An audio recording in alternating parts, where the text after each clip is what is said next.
Hey everyone, I hope you are having the most amazing day ever. If you're new to my channel, my name's Christina. I'm a naturopath, herbalist, and life coach, as well as a carnivore. This is where I share about carnivore health and all the other fun stuff. Now, today I thought I would do a little bit of an update on Christmas. So, one of the things that I personally am wanting to do within my own journey is to know that it's actually a journey, and that while I would love to be there and have it perfect all of the time, I'm not going to be.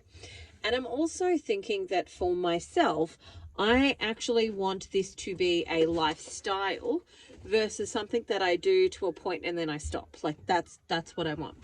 And so in the sense of it being a lifestyle, part of that is me choosing and deciding how I want different things like celebrations to look. So what do I want Christmas to look like? And I think this year versus last year, so this is my second Christmas as a carnivore, is getting closer and closer to what I want it to look like. So last year we had a heap of meats. There are some veggies on the table for my non-carnivore family.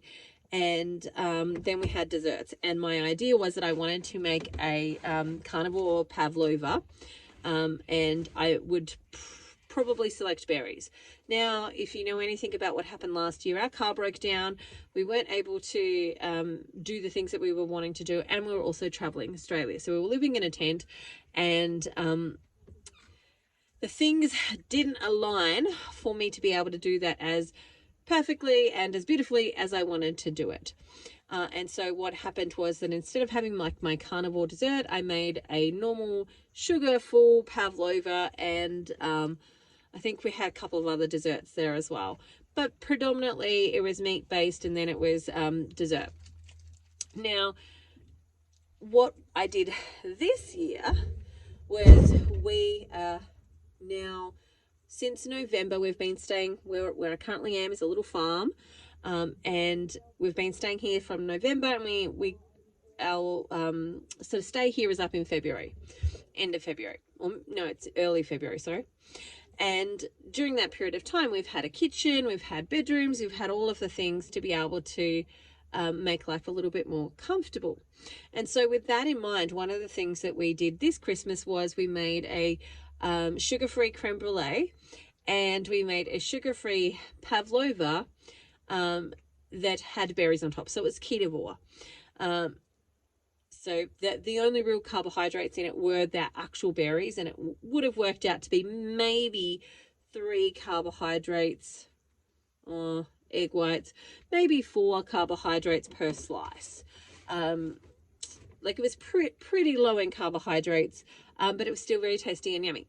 So those were the desserts. We also made a carnivore lemon cheesecake, or a keto lemon cheesecake, depends on what your definition is.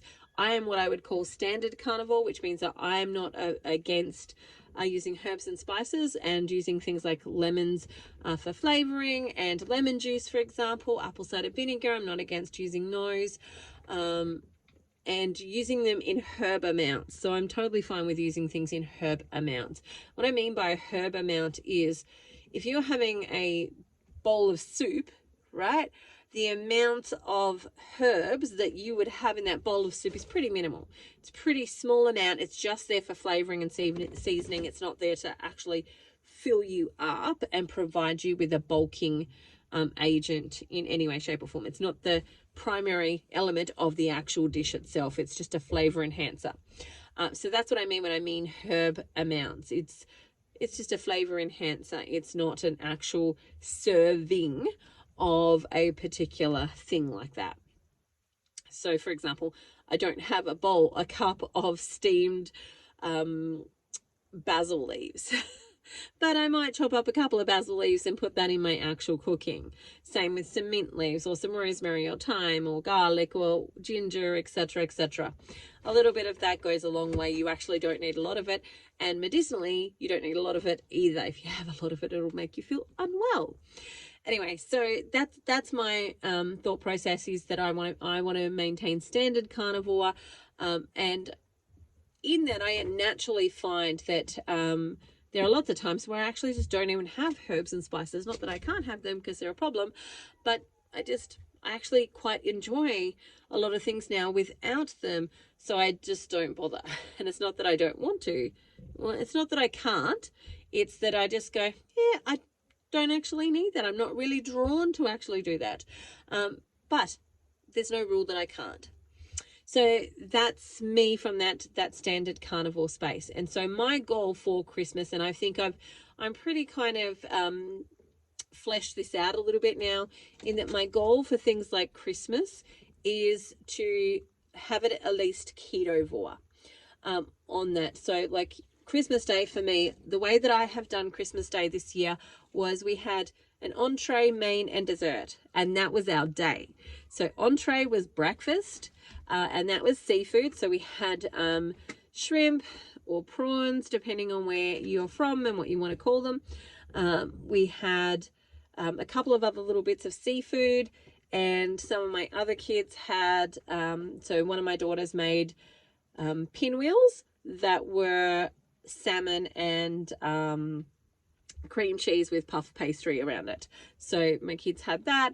We had a platter of cheeses and a few other little bits and pieces. Most of it was carnivore, but there was certainly some non-carnivore stuff there. Like I think we had some dips, and I maybe had some carrot sticks and stuff like that for my kids.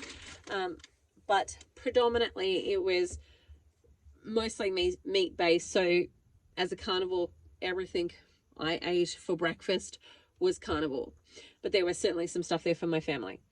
Then lunch was meat, so we had like goose, duck, turkey, ham, lamb, pork. So I had a whole smorgasbord of meats. And then dessert was the kids had a trifle, so they made a trifle. And then I had my carnivore pavlova, or my carnivore creme brulee, or my sugar-free creme brulee, and my sugar-free pavlova with some berries on top. So that was ketovore. And then I had the cheesecake. I didn't eat it because I was super full, but it was there and made, and other people ate it. And so that was my whole day. Like, so the whole day was like entrees, main, dessert. And we did it like that. And so it's pretty close to how I actually want it to look in years in the future. Now, there's always going to be some stuff that we might tweak, we might change, we might be able to alter. There might be years where we just don't have the capacity to do some of the things that we want to do. But that's my goal, is when I'm thinking about this as a lifestyle, what do I want this celebration to look like? So my birthday is coming up in February. My husband's will be in January, will be less of a thing. In regards to, like, it's not my birthday, it's his birthday. And so, you know, it'll be whatever he wants it to be. But for me, for my birthday, I know what I want to do for my birthday. I want surf and turf. Like, I'm primarily a savory girl. I primarily enjoy savory stuff. So it's the time when I go and buy like the tomahawk steak, or I really like Scotch fillet, so I'll buy a Scotch fillet and I will have some seafood with it because I really enjoy that, with some garlic sauce. So that will be like my birthday thing. It doesn't need to be cake and all of the other stuff. It's about deciding what I actually want it to be and what I want it to look like, and how am I going to do these celebrations in a way that feels good for me, but also doesn't completely compromise my values in regards to food and what I want to put in my body and how I want that to be, and my recovery time. Because even though I had those berries, it did raise my blood glucose, not extremely. So my blood glucose went from generally sitting around a 5 to around about a 7 after eating the berries. So it did have an impact on my actual blood glucose. It probably took a day and a half for it to come back down to its normal range in those 5, 6s. And I want it to be actually lower than that, but that's what it was at that point in time. And so, you know, I know that by having that on that day, I've lost a couple of days in regards to my blood glucose being a little bit high, which means I need to be more vigilant the days after that. But also going, you know what, I'm okay for it to be a little bit higher than what I want it to be. So it wasn't out of the range of a normal individual, right? It just was out of the range of what I actually want it to be, um, in my world of like perfectness, right? So that for me is, when it comes to doing celebrations and Christmas, I want to impart that to everybody else as well. It doesn't have to look like the carnivore police will tell you that it has to look like, or the keto police, or whoever. It needs to be something that you can happily maintain and feel good about, and so on. And that might be for you that it's no desserts, right? It might be that you feel really good with it not being desserts and just having the main and not overeating and so on. I know that for me, I want to evolve our Christmases to include things like party games, where we're focusing more on games and fun stuff versus just the food and the gifts. And so it's about it being a journey, remembering it doesn't have to be perfect the first time you do it or the second time. But if every time you go, okay, well, what could I improve on next year to make this closer to what I want it to look like on a regular basis from this year? And just making progress. Remember, progress is actually the goal versus perfection. And so that has been my goal for this Christmas, and I'm really pleased and happy how this year actually turned out for us. And I'm about to, tomorrow we kick off our reset. So I'm doing a 14-day reset to just get my metabolism back into gear. I want 2024 to be the year that I lose another 40 kilos, ideally. And I want to get fit and healthy and continue that journey for myself.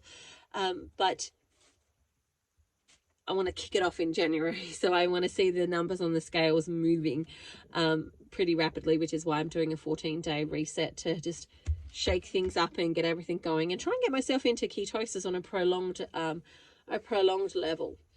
All right, that's it for me today. I hope you also had an amazing Christmas and Happy New Year to you. I look forward to hearing in the comments how your Christmas went and some of the things that you're working on when it comes to making this a lifestyle versus just a diet that you do, and that there is an end point and that you fall off the wagon and all of those types of things that actually happen. All right, that's it for me. I hope you have the most amazing day ever. Remember, like and subscribe, and I'll see you next time. See you later.